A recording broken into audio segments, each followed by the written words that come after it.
You motherfuckers is crazy. I said, I got to talk. I got to tell what I feel. I got to talk about my life as I see it. Welcome back to the Built for Anything podcast, coming to you live from Dallas, Texas. It's a beautiful day today. Not too hot, not too cold. Man, this is what I signed up for. I am your host, Hertz. You get my real perspective on today's issues and things that are going on. And hopefully there are things in this podcast that you can take away, you can learn from, because I got a good lineup for today. We're going to talk about Kanye West. Oh, yeah. Yeezy. He has woken up. He is out of the sunken place. Round of applause for that.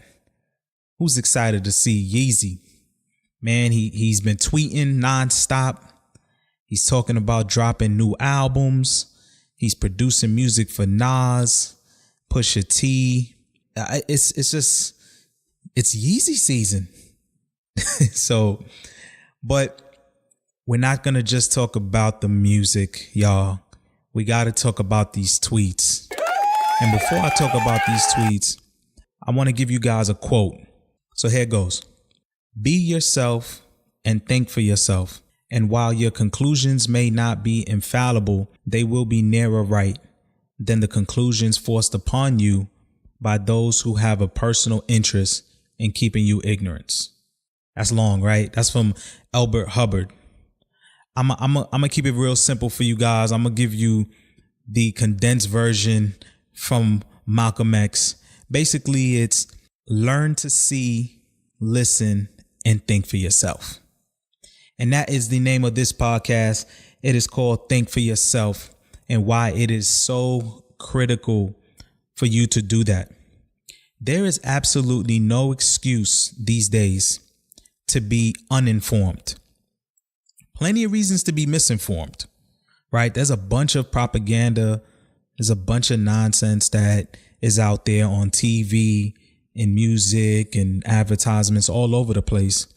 But there's no reason for you to be uninformed when we live in an information society, an information generation. I mean, literally, you can go online and Google and look up anything.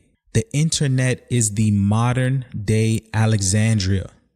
For those of you that don't know, Alexandria is considered the biggest encyclopedia and library on the planet.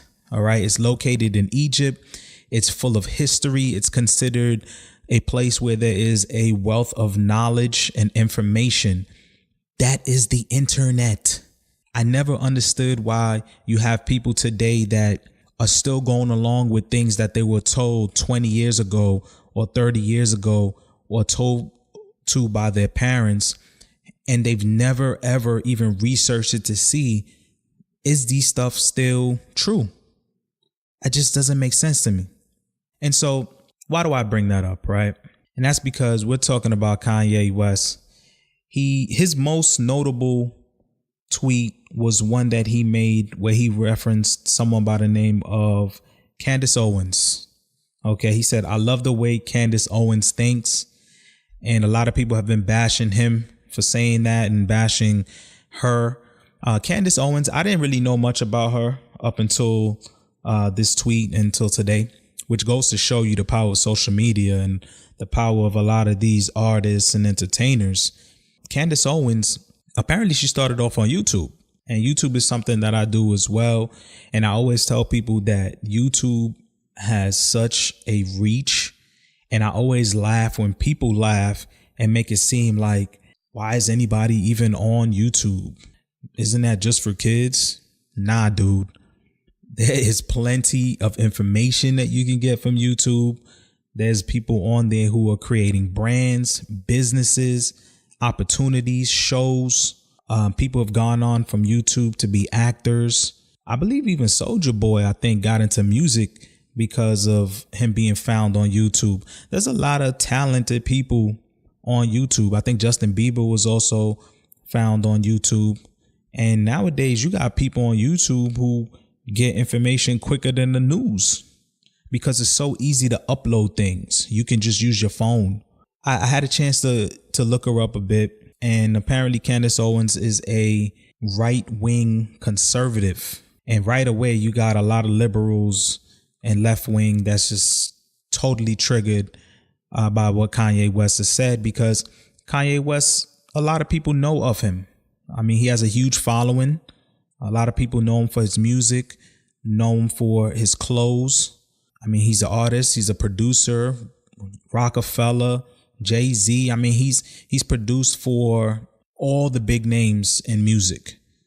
And he also has a personality that is very just out there. I mean, he just says things. This is the same guy who was on TV and said George Bush hates black people.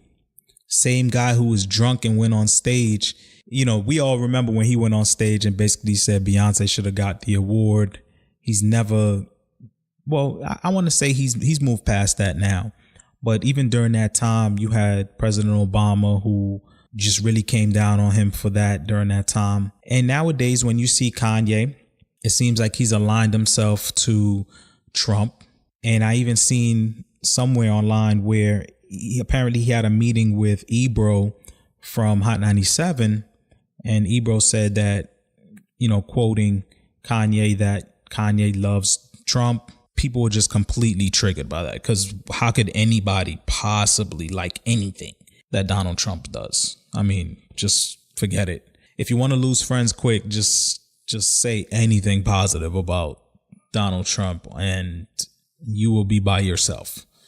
And so, you know, when we get to what Kanye West is saying, he's saying a lot of things in his tweets. And there's a couple of them that I actually, as I grab my phone, that I want to kind of talk a little bit deeper on, because I think that they need to. And one of the ones he says is, be fearless, express what you feel, not what you've been programmed to think. That's a good one. That's a good one. Let me see. What's another? Question everything. That's important. He says another one. He says the blinders are off. He says we have freedom of speech, but not freedom of thought. It's true. It's true. He says people respect people for following the general trend and consensus. It is a lot easier to be loved for doing what everybody else is doing. Groupthink is so popular these days. And I think a lot of people it's much easier to think like everybody else, because this way there's an inclusion in that. I had a conversation with a friend of mine the other day, and I remember telling him to be careful about some of the topics that he broaches in his conversations. And the reason was that I wanted to explain to him that not everybody is ready for the information that you may try to, bring to them. And it wasn't me telling him don't say how you feel. I just want him to know that there are consequences to that. Because when you say things that are completely different from what people know, you run the risk of them alienating you, because what you're doing is that you're questioning the things that they feel like they've known all their life. And most people are not conditioned to do their research or conditioned to question anything that they've been told, because to them, to know something different means that they're out of their own circle. And most people don't want that. Right. And so to think for yourself has risk. Just going to keep it real with you. People are going to ridicule you. People may call you a coon. Close friends may stop talking to you. I'm just going to tell you from experience. I had a situation, and I still got love for this brother. I'm not going to say no names, but it is what it is.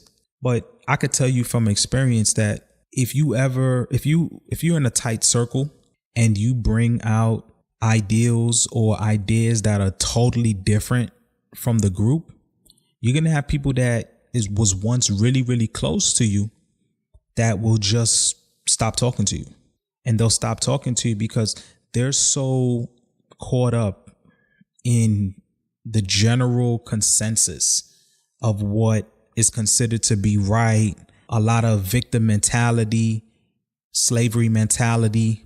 And if you come across as if you're challenging that or you're not thinking the same way they do, a lot of people get really offended, and they don't, rather than having a dialogue with you and trying to express their point of view, they know that they really can't.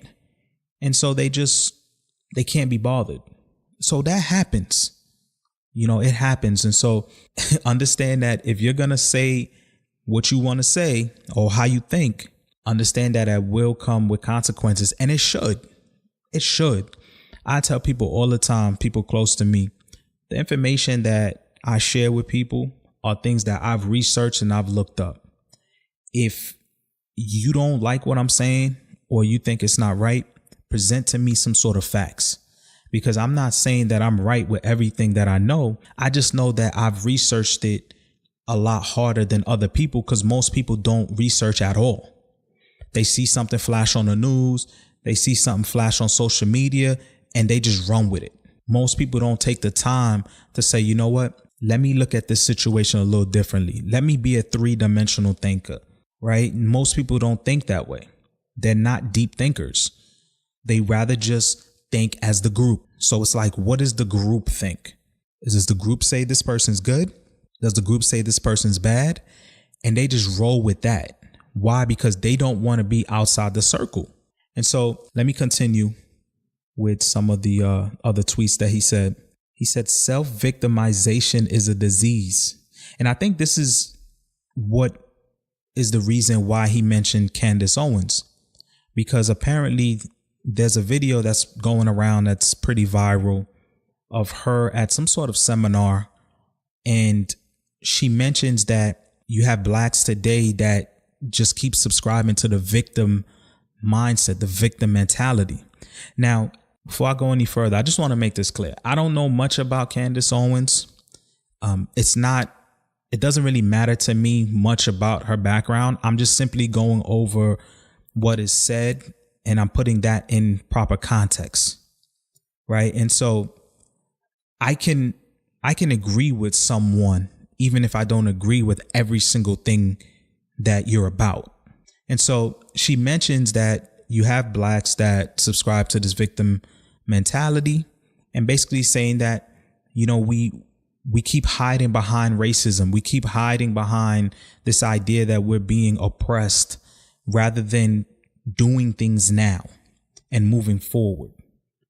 And so there's a video where she's challenging this group and people are yelling at her. And that's where Kanye, I believe, has gotten that type of, that's where I feel he made that connection from.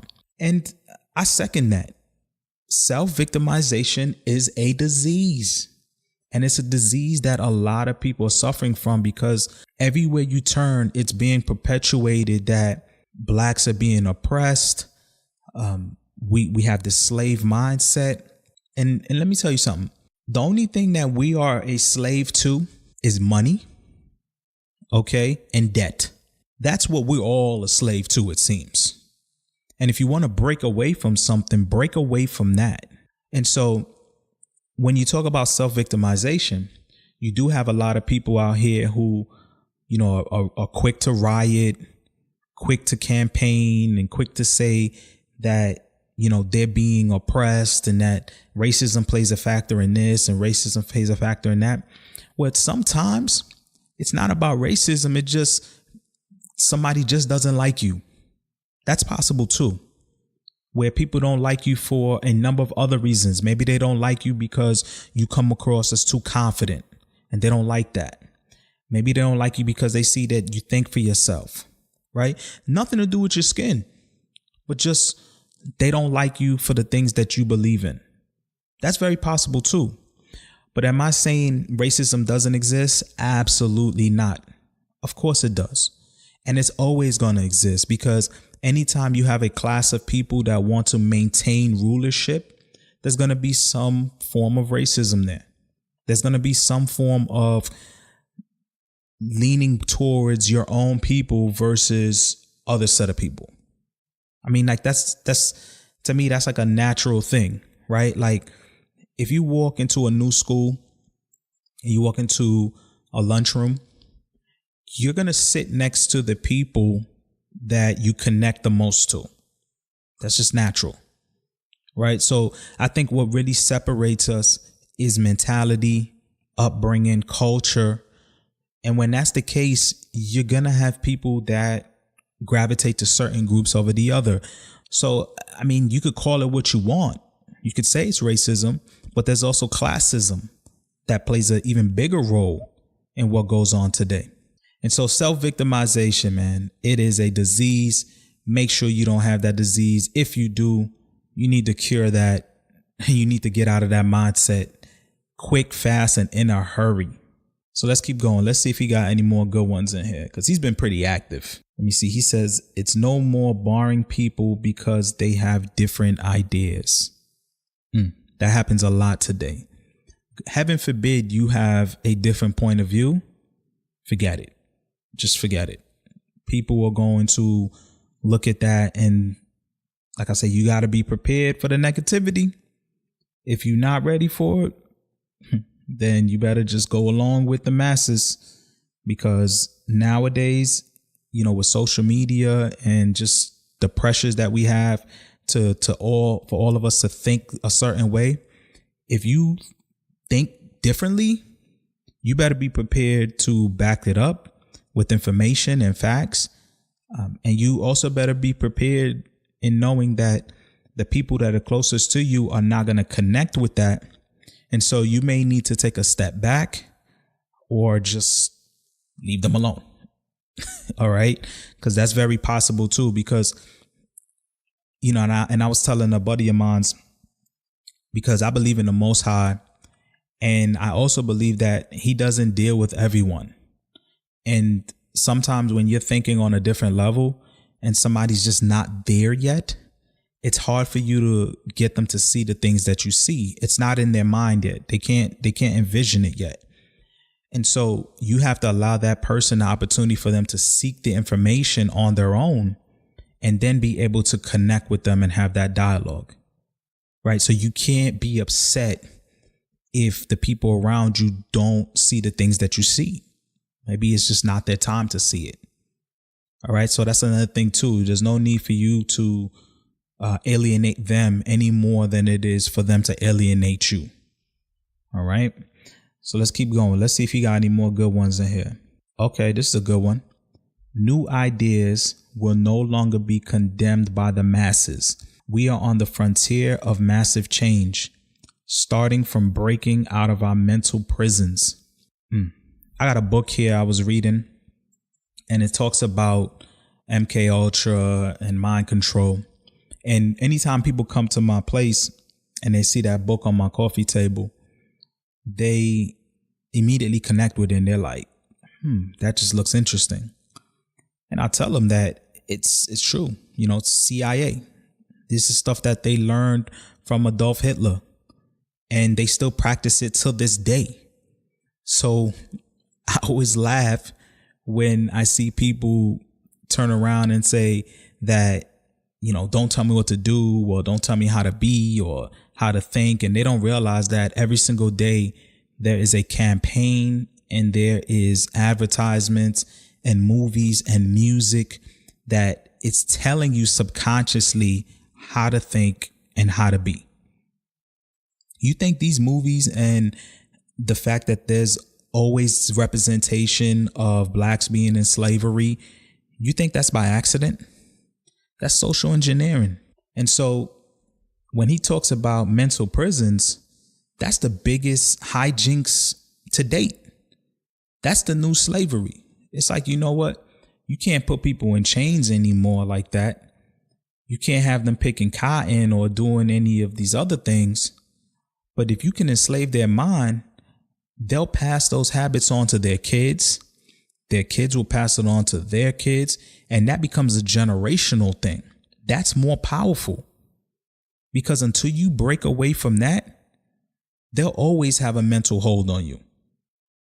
And it doesn't matter. I'm not making this exclusive to so-called blacks or so-called whites. I'm telling you, people in general, there's always some sort of manipulation going on. And unless you can identify it you won't know how to deal with it. Right. So it's not like you can always avoid it. Right. We all got to get jobs or deal in society in some way, but you have to be able to identify it. So that way you can know how you can kind of see where things are heading. And this way you can kind of react accordingly. But when you don't know and you're not paying attention, you're just going to get caught up in the same things everybody else get caught up in. And that's just keeping it real. So let's see what else Kanye got in here, man. This is an interesting one. He says Prince opened up for Rick James. Everybody starts somewhere. I may do a podcast just on that too. Just, start somewhere. Because I think a lot of people, and I'm guilty of it too, you have this big picture in your mind and you know where you want to go, but you don't understand that there's going to be a lot of blood, sweat, and tears along the way. And so you want to kind of accelerate things without learning to enjoy the process, right? Because the results, you don't really control it. It could either come quick or it could take a long time to get to you, or it may never get to you. But throughout the journey, you may have to change course, right? So as long as you start, then that's the best thing you can do. Where you got people out there who don't even start. They don't even chase their dreams. They don't chase their goals. They don't go after it at all. They just talk about it and their dreams is dead before it even started. They spoke to somebody close to them, and the people close to you be the first ones to tell you, hey, you can't do this or you can't do that. And you know what? That's it. You just give up on it. So let's see what else Kanye got. Coming to the end of this here. He says, if your foresight is incredible, stay stubborn to your vision. I think that's the last one I'm gonna talk about, because that's so true. See, I don't know, man. Maybe Kanye West phone got hacked or something. I don't know what's going on here. All right, because he dropping some bombs on here, and it's true. If your foresight is incredible, stay stubborn to your vision.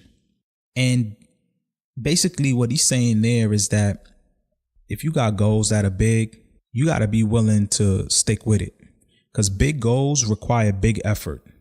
And if you're not willing to put in that effort, then you better hang it up, baby. Go get that 9 to 5, accept what it is that you're given.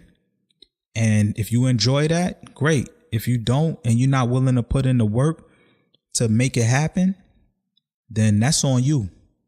You are responsible for manifesting your dreams. Nobody else. Don't look for a handout. Don't look for somebody to do something for you that you're not willing to do for yourself. All right. You got a lot of people out here who's not willing to invest in themselves. They're not willing to invest in knowledge or information, but they'll invest in some tickets to go see, Beyonce at concert, or, just any sort of distraction. Nothing wrong with going to see Beyonce at concert. Not knocking that, go whatever, do your thing if that's your thing. But we invest so much every day in material things. And these are things that I'm guilty of too. Believe me, I ain't just preaching to the choir here. I'm telling you from experience. And if you're listening to this and you're somebody who's thinking of, opening up your own business or doing something for yourself, you could do it, yo. You just got to make sure that you understand that the road not going to always be easy. And you got to be willing to sacrifice something, and make sure that whatever it is that you're going after, the only way it's going to work, you got to see it as something greater than what you have. Because if you don't see it as something greater, you're not going to be willing to sacrifice in order to get it. So somebody who's making 100K and they satisfied, they're not going to try to put in the effort to make 200. They're not going to put in the effort to make 300,000 because they satisfied with 100. But if you're not satisfied, then all of a sudden you're willing to think of ways to keep improving and get closer and closer to that goal. Instead of complaining about how people are treated at Starbucks, you thinking, how can I open up my own coffee shop chain where people could come in and I could run it however way I want to run it? Like that type of mentality, that ruling class mentality is missing. And we need to bring that back. And we need to spread that to the kids and let them know you could be who you want to be. You could do what it is that you want to do. You know, don't subscribe to this victim mentality. Work, stay diligent, you know, stay focused, have fun, but don't get distracted. You know, don't get knocked off course, you know, and we got to have older folks that's willing to guide these kids, man. But that's a podcast for a different day. I know I kind of went in a different direction, but I think I'm going to end it here, guys. I just wanted to share that information with you because I think it's pertinent today. So if you are not following, make sure that you follow the Built for Anything podcast. I'm going to continue to broach topics that most people don't want to talk about. I'm going to say things that might make you feel uncomfortable, but these are things I feel need to be said. So definitely you could catch this podcast on iTunes. You could catch it on Podbean. You could catch it on YouTube. You could catch it anywhere that broadcasts a podcast. Okay. And I'm thinking of doing video. So stay tuned for that. So I may just turn the podcast into not just audio, but also video as well. So I need your guys' help. I need you to leave your comments, drop a rating on iTunes. So this way I know that you guys are loving the podcast, and just stay tuned for more. All right. Peace and love, y'all. Be great.